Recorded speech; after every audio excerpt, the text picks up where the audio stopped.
Bonjour chers élèves, chers apprenants, je suis très heureuse de vous retrouver une fois de plus cette semaine pour vous présenter votre émission dédiée à l'enseignement à distance.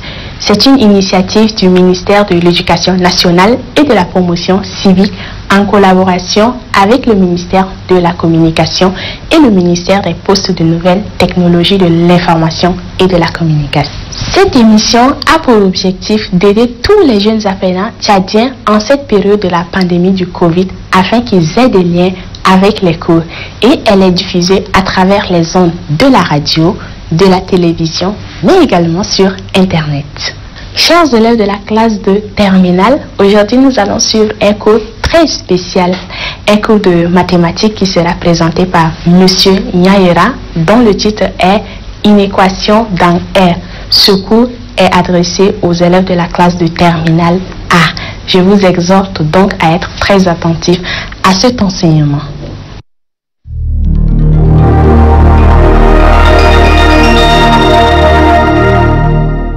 Chers élèves, je suis Nyayera Nanalbay, professeur de mathématiques du secondaire.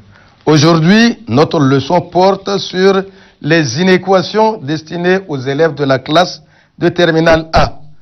À l'issue de ce cours, vous devez être capable de résoudre les inéquations dans R.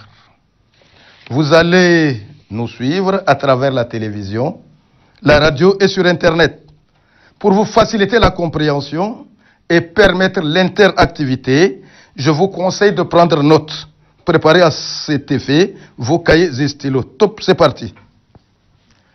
Alors, notre séance d'aujourd'hui porte sur les inéquations dans R. Mais d'abord, avant tout, nous allons rappeler certaines notions vues dans les classes antérieures, les inéquations du premier degré dans R. Donc, on va rappeler la principale définition élémentaire que vous devez bien retenir, qui est la suivante. Donc, on appelle une équation du premier degré dans R toute relation, c'est une relation du type AX plus B strictement supérieur à 0, AX plus B positif ou nul, AX plus B négatif, strictement négatif, AX plus B négatif ou nul, avec A différent de 0. Pour résoudre une telle inéquation, on étudie le signe de AX plus B. Donc le signe du polynôme du second degré AX plus B. Le polynôme AX plus B s'annule pour x égale à moins B sur A. Voilà, donc lorsque vous remplacez x par moins B sur A, vous trouvez 0. Donc c'est ce 0 qu'on a écrit ici. Donc le signe de ce nombre AX plus B, c'est un nombre. C'est un nombre. Donc son signe, le signe d'un nombre où il est positif, où il est négatif, où le nombre est positif ou négatif. Donc lorsque ici, AX plus B s'annule pour moins B sur A, à droite ici, donc à droite de moins B sur A, c'est le signe de A, et à gauche, c'est le signe contraire.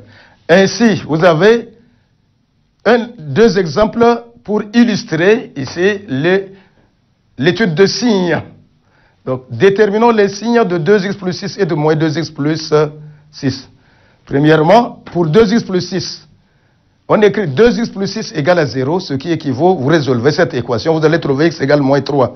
Comme le A, notre A, on dit signe de A. A ici égale à 2, 2 est positif, donc on dit que 2x plus 6 est négatif. Voilà, c'est le signe de moins A, négatif, à gauche de 3, donc pour x, moins 3 pour x inférieur à moins 3. Et 2x plus 6 est positif, oui, donc est positif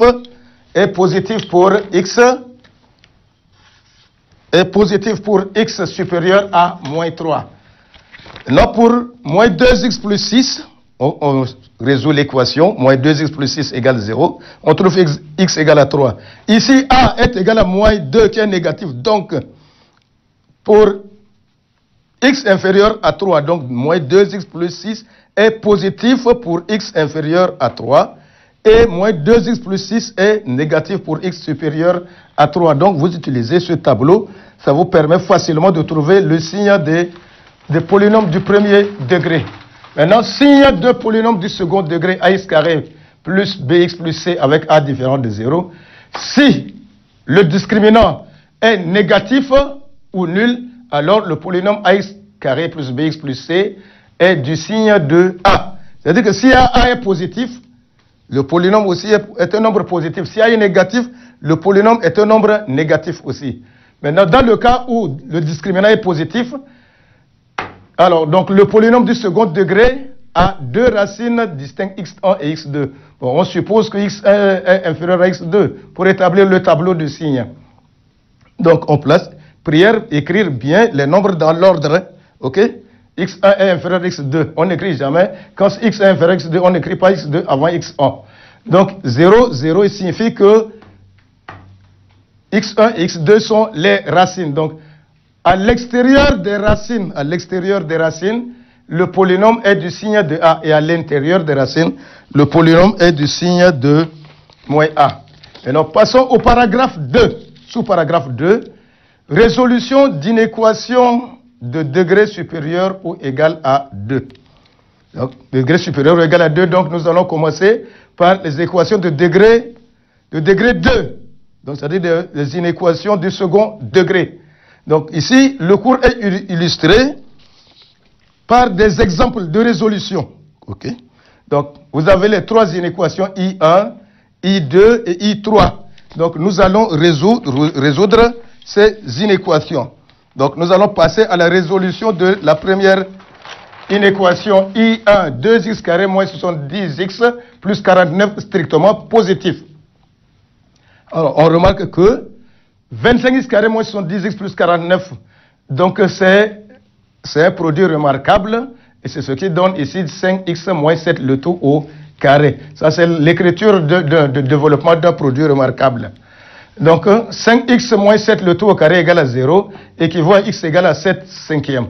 Donc, pour tout réel x différent de 7 cinquièmes, 5x moins 7 le tout au carré est un nombre positif. Vous voyez bien, donc, nous trouvons le cas où on a dit delta, le discriminant est inférieur ou égal à 0. Puisque ici, vous calculez le discriminant, vous allez trouver 0. Donc, le polynôme est du signe de A. A est 25. Et vous voyez maintenant, donc, ici que ici, le polynôme est du signe de A pour tout x différent de 7 cinquièmes. Puisque ici, 0 n'a pas de signe. Donc, on exclut ici, 7 cinquièmes. Donc, pour tout x différent de 7 cinquièmes, l'expression ici est strictement positive. Donc, l'ensemble des solutions est R privé de 7 cinquièmes. L'inéquation 2, x carré plus 2x moins 3 est négatif. X carré plus 2x moins 3 est un polynôme. On pose donc P de x égale à x carré plus 2x moins 3. On résout l'équation P de x égale à 0, comme nous avons vu la résolution d'équation du second degré. A c'est 1, B c'est 2, C c'est moins 3. On écrit la formule du discriminant et on calcule, on trouve 16 c'est positif. Donc, allez, on calcule les racines, ce qui donne moins 3 et 1. Vous appliquez les formules des racines x1 et x2. Ainsi, pour tout nombre réel, x, P de x est égal à x moins 1 facteur de x plus 1. Donc, les valeurs qui annulent ici sont moins 3 et 1. On les écrit dans l'ordre. Et on a dit ici maintenant que le signe de P de x, c'est du signe de A. A ici, c'est 1. A c'est 1 qui est positif. Donc, à l'extérieur des racines, c'est du signe positif. Et à l'intérieur, le polynôme est du signe négatif. Ainsi, donc, si x carré plus 2x moins 3 est négatif, alors x appartient à l'intervalle moins 3, 1. Là où le signe négatif, donc, ça correspond à l'intervalle moins 3, 1. Ainsi, on déduit l'ensemble des solutions S, l'intervalle fermé moins 3, 1. Résolution de I3, 6x carré supérieur ou égal à 7x plus 5. On transforme en une inéquation du second degré. Alors, donc, et on pose P de x égale à 6x carré moins 7x moins 5. On procède de la même manière comme précédemment. On prend A c'est 6, B c'est moins 7, C c'est moins 5. On calcule le discriminant. Vous allez calculer bien, vous trouvez 169 qui est le carré de 13. Donc, c'est un nombre positif. Donc, on calcule les racines avec bien sûr les formules des racines. x1 c'est moins 1 demi. Vous trouverez x2 égale à 5 tiers. Ainsi, donc ici, l'étude de signe de P de x avec A est égal à 6 qui est positif. Donc, à l'extérieur des racines, c'est le signe positif. Comme on vient de dire, à l'extérieur des racines, c'est le signe de A. A A est 6, si c'est positif. Et à l'intérieur, c'est le si négatif. Donc, P de X est positif ou nul. Donc, ce qui signifie que X appartient à l'intervalle moins l'infini moins 1,5, fermé bien sûr, union l'intervalle fermé 5 tiers à plus l'infini, et on déduit que l'ensemble S est la réunion des deux intervalles moins l'infini moins 1,5, fermé donc ici à 5 tiers fermé à plus l'infini. Exemple 2. Exemple 2, on considère le polynôme P défini par P de X égale X cube moins 5X carré plus 3X plus 9. On demande de vérifier que 3 est une racine de P. Résoudre dans R l'équation Px égale à 0. C. Résoudre dans R l'inéquation P de X négatif ou nul. Bon, pour vérifier que P est une racine de P, vous remplacez soigneusement, donc ici, P3 par sa valeur en respectant les puissances et les priorités des calculs. Voilà, donc, ça fait 27, moins ici 9 fois 5, plus 3 fois 3, plus 9, et ça fait 45 moins 45, P de 3 égale à 0, et vous tirez la conclusion. 3 est bien une racine de P. Résolvons l'équation P de X égale à 0. Puisque 3 est une racine de P, il existe 3 nombres réels, A, B, C, tels que P de X égale à X moins 3 facteurs AX carré plus BX plus C. Ici, nous avons procédé par méthode de coefficient indéterminé, mais vous pouvez procéder par la méthode de division euclidienne. Et vous identifiez les coefficients. Égalité de deux polynômes, vous trouverez A égale 1, B égale moins 2 et C égale à moins 3. Donc P de X égale à 0. Donc ici, on trouve d'abord, on factorise P de X, c'est X moins 3 facteur de X carré moins 2X moins 3. De plus, les racines de X carré moins 2X moins 3 sont moins 1 et 3, c'est-à-dire que X carré moins 2X moins 3 est égal à X plus 1 facteur de X moins 3. Donc finalement, la factorisation de P de X, c'est créer X plus 3 facteur de X moins 3 au carré. Et P de X égale à 0 conduit à X égale moins 1 ou X égale à 3. Ainsi, l'ensemble des solutions de l'équation P de X égale à 0 est la paire moins 1, 3. Maintenant, résolvons l'inéquation P de X négatif ou nul. Alors donc, c'est-à-dire que X plus 1 facteur de X moins 3, le tout au carré est négatif. Les racines de P de X moins 1 et 3, prière bien les placer sur la première ligne des X. Alors donc, X plus 1, c'est un polynôme de premier degré, ça s'annule pour moins 1. C'est le signe de A ici, c'est 1 positif, donc positif à droite, négatif. Négatif à gauche de 1. X moins 3 au carré. Le carré d'un nombre est toujours positif, donc dans toutes les trois intervalles, c'est des signes positifs. On résume. Un nombre positif fois un nombre négatif, un nombre négatif fois un nombre positif, négatif.